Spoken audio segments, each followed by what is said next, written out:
Вот смотрите, пожалуйста, пока вся Россия узнает то, что нацисты здесь сделали, все сломали, все разрушили. Ну, чистые воды безбожники. Ну, они за это, конечно. We moved towards Sudza from north to south, passing through a string of fields, forest belts, and villages. Устроили здесь бардак. Вот. Our stormtroopers liberated all these settlements in just 3 days of active offensive. The secret of such a pace is simple: the character and drive of our guys.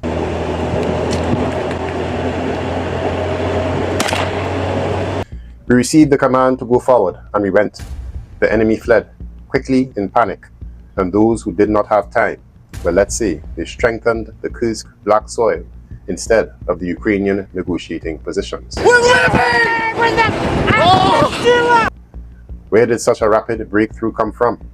6 months of positional warfare is not just waiting, but preparation for the final push. Oh, we're living! We cut off the enemy's supply routes meter by meter, squeezing them in pincers. In the end, this resulted in an operation with a pipe, and the enemy began complete chaos. The Ukrainian enemy was left without logistics along the entire route of our offensive. They simply had nowhere and nothing to retreat on. Bridges across rivers were blown up. There were endless airstrikes. Hundreds of FPV drones were hanging in the air. A real fiery hell. Comparing these battles with Pavlovka or Ugada is pointless. The enemy did not have such a large amount of artillery and drones there, and the terrain allowed us to maneuver covertly. The Kursk region is a completely different story.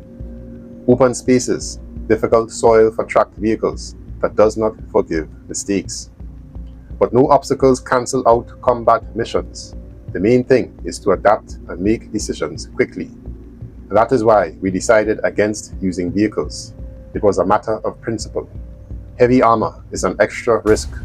Mines, drones, and the rough terrain does not forgive mistakes. We went on foot, and the pace was crazy.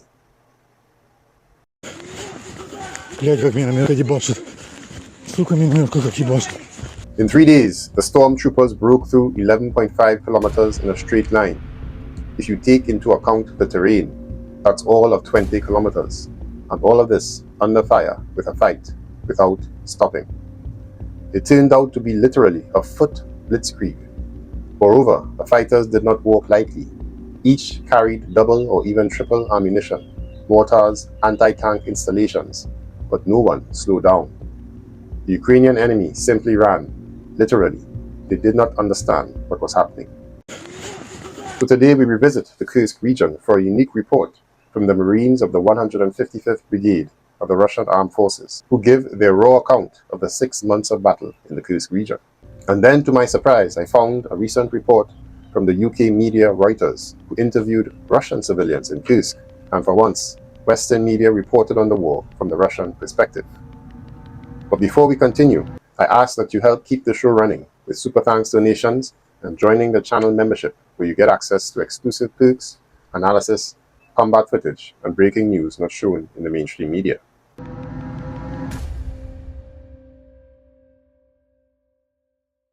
There will be bonus combat footage at the end of this video, and in the end screen is a trailer video explaining the membership community. A quick shout out to my newest channel members here, and let's get into it.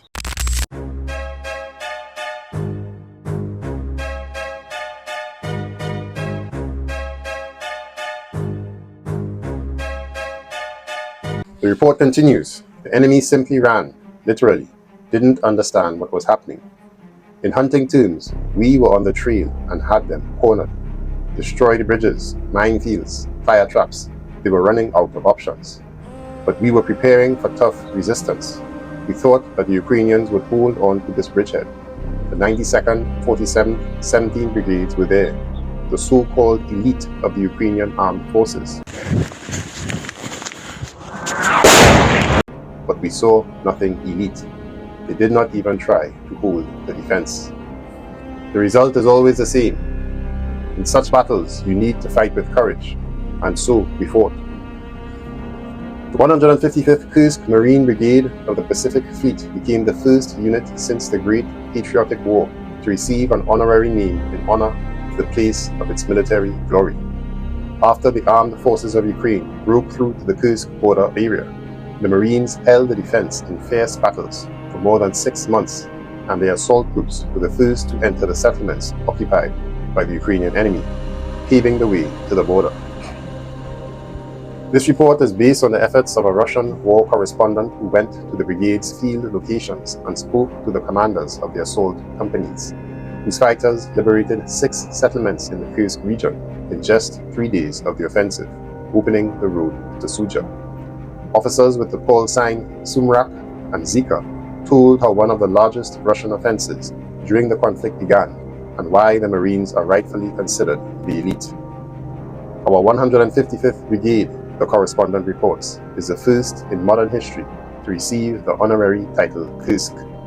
This has not happened since the Great Patriotic War.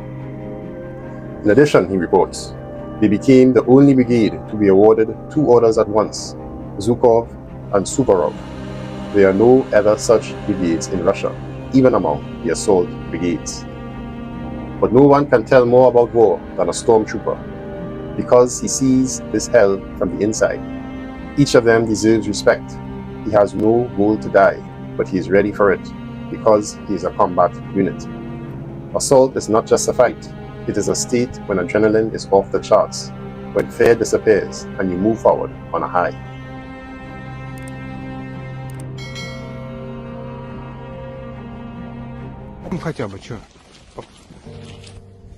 The enemy runs, but not too far, because I myself do not like running. Such thoughts creep into my head. All of our fighters are heroes. We do not single out anyone on principle, because if you name one, you can hurt another. But among us, they are completely different people, from 19 to 56 years old.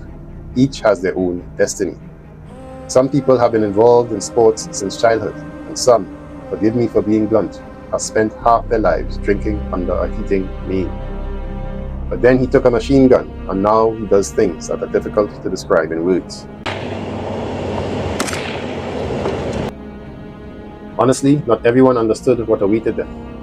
There were volunteers who were literally shaking from alcohol, withdrawing during the first weeks. They thought that they could just sit out the war and hide from their problems. But very quickly, the realization came. They were changing right before our eyes. Now they are fighters, fighting on par with professionals. And this is the most amazing thing. People with several higher educations and those who barely mastered the alphabet walk in the same line, but they understand each other. What causes such adhesion? Imagine you're in a cornfield and a large caliber weapon is firing at you. You are the corn. There is no place for status here. There is nothing to divide. Everyone is equal here.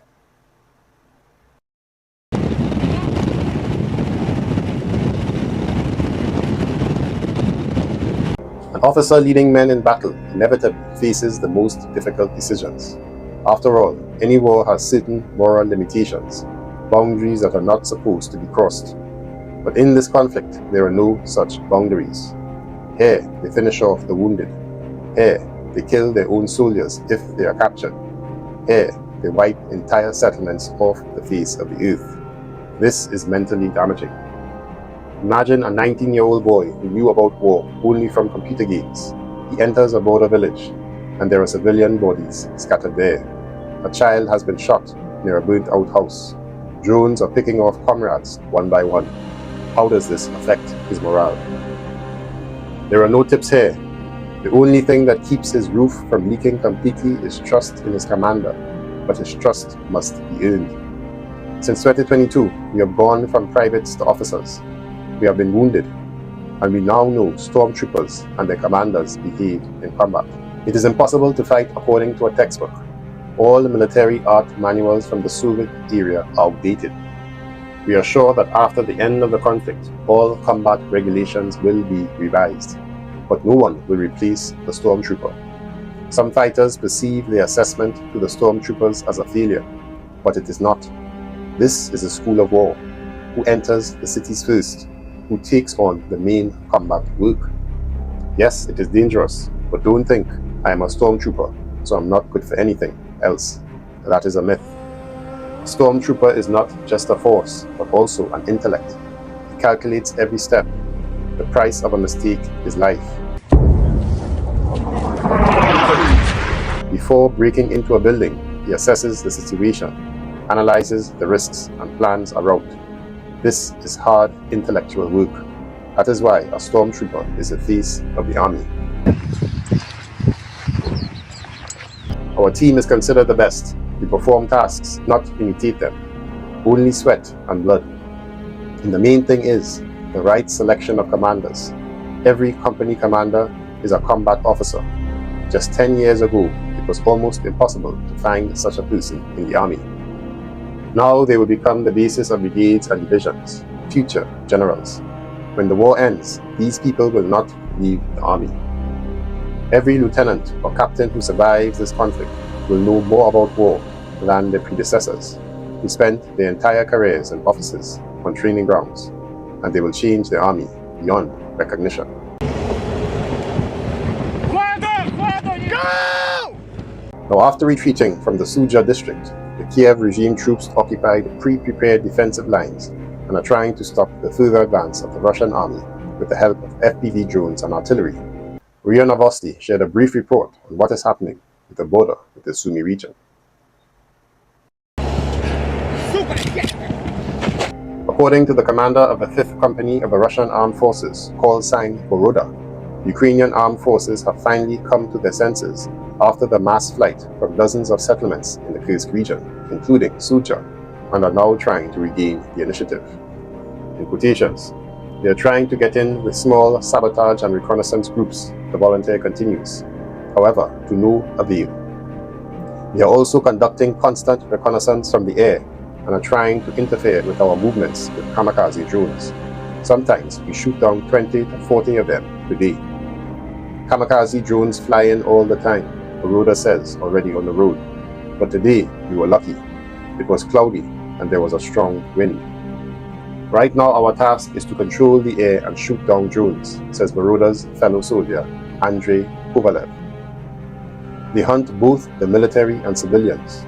Over 150 people have been injured in a couple of months. They provided first aid, often under repeated strikes, after which they were evacuated to the nearest hospital. Unfortunately, not everyone was saved. In quotations, unfortunately, there are losses, says Levon.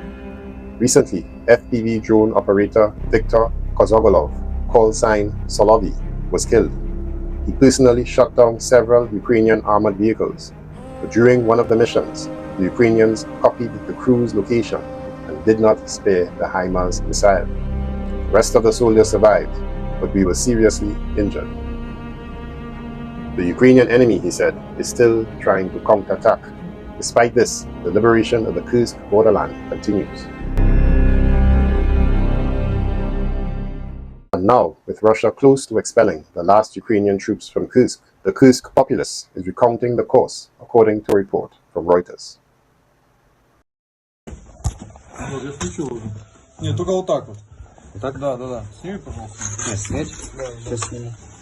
For some residents, like Leonid Boyarinstev, a veteran of the Sino-Soviet border conflict of 1969, the surprise Ukrainian offensive served as justification for Russia to double down on its military activities in Ukraine. In quotations, when we are victorious, there will be peace because no one will dare to come crawling in again, the 83-year-old told Reuters in the town of Rilsk, adding that he blamed the West for stoking the conflict in Ukraine. They will be afraid as well.